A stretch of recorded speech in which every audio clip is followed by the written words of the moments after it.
Okay, so you've had a comedian and she's made you laugh, and I'm not going to do that. Lord Victor Adebowale says, but you can all, since I'm amongst friends, and you can all just refer to me as Professor the Lord Victor Adebowale CBE. So that's the joke's over. I've got to be honest with you, this is the second time I've done this and it's really scary, and Henry Kipping is in the audience. I don't know where he is. He's a good friend of mine. Bastard. So I'm going to talk to you about something that's close to my heart, but it may not work. I hope it does. I don't know whether when you come to these things and you see people like me come out, whether you feel sympathy or empathy. I mean, why should you feel either? If you've got an ego big enough to come out and talk for 12 minutes on a subject you know hardly anything about, then you don't deserve anything. But there is a difference, right? I'm going to talk to you about empathy, the limits of it. And I'm going to tell you a bit about me. When I was a kid, when I was small, when I was a little kid, I used to cry a lot. I know boys don't cry, but this one did. And I used to cry at the end of every term at school, because I used to think about the people who I'd never see again. And we all felt it, but I would feel it, and I would cry. And there were kids at school who were poorer than I was, and we were poor, but that's not why I'm telling you. I'm not trying for sympathy. I'm just telling you. And there were kids that had real difficulties, challenging, and I would feel it, and I hated it. I got to be honest, I hated it. And teachers, my parents, and my kids would say to me, "You're too sensitive. You feel all this stuff." And I grew up hating myself, I can't lie. It was like, why the fuck has God given me this? Right, of all the personalities that he could have given me, he's given me this one. Like, like girls and boys, it was like, that kid over there is going to burst into tears. Right, it meant that I didn't learn to do the things that you're supposed to do at school. Like, if you're a boy, like behave as though you don't give a shit. Engage with the opposite sex as though you don't give a shit. I just couldn't do it. And it took me years to realize, I mean really a long time, with my head down through the world, thinking, why am I like this? Some of you may be like this too, in which case, you're my posse, right? Everyone else, I hate you. No. You're not like me, and that's okay. There are various versions of it, but I couldn't work it out. I could relate to people, but I'd always feel something. And even now, as I'm talking to you, some of the memories make me choke up. I haven't got time to tell you them all, and some of you don't give a shit, so it'd be embarrassing. But I went through my life wondering why I had this affliction, really. And anybody that tells you that you arrive at the place that I'm at just by hard work, you should avoid, because they're almost certainly a sociopath, right? It was luck, bit of hard work, opportunity, meeting readiness, meeting opportunity. Anyway, it took me a long time to realise when I got to London, I've only got 12 minutes, so the life story's out of it, but when I got to London and I got involved in my first work, and I could feel something about the people that were around me, my colleagues, like why it was important that they felt that I was important to them and vice versa. You with me? One of the problems about having titles is that it damages your ego. So if you all got up and walked out, I'd still keep talking. But it kind of mattered.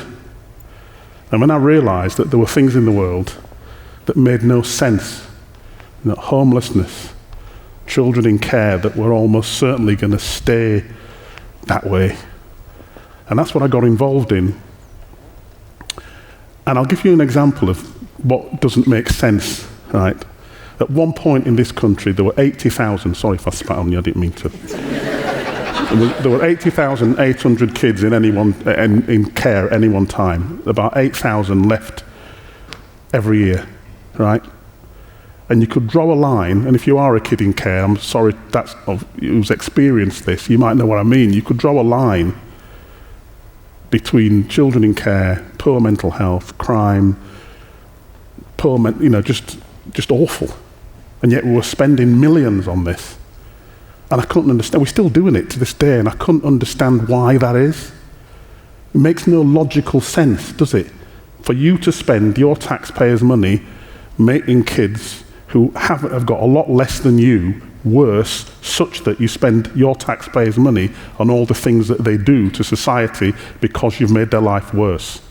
Does that make sense to you? It made no sense to me. It was logically, didn't make sense. So would homelessness. I remember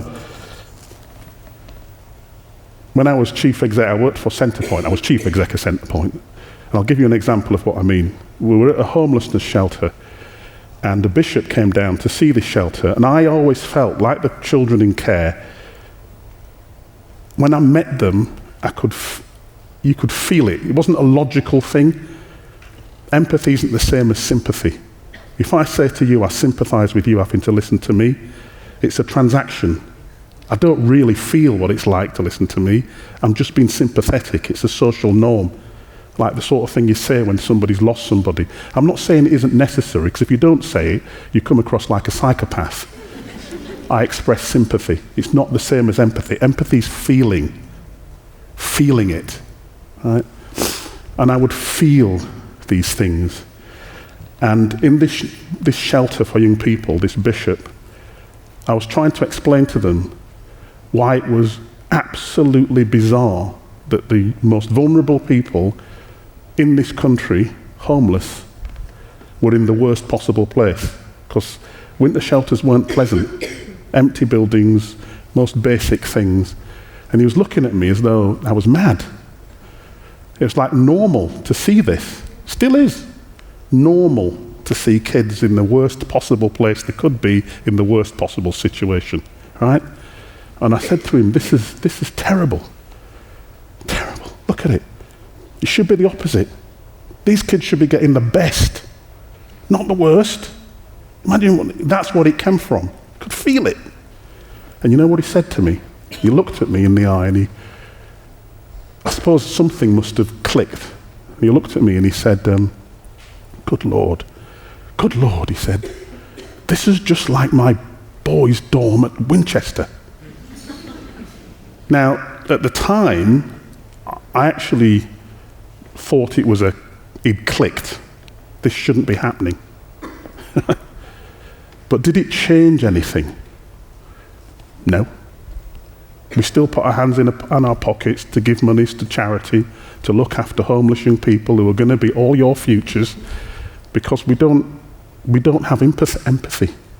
In fact, more to the point, we actually limit empathy. There are limits to empathy. Let me tell you what they are. Sorry, I've got a bit of a cold. I've got a snivel, and it sounds horrible when it's amplified.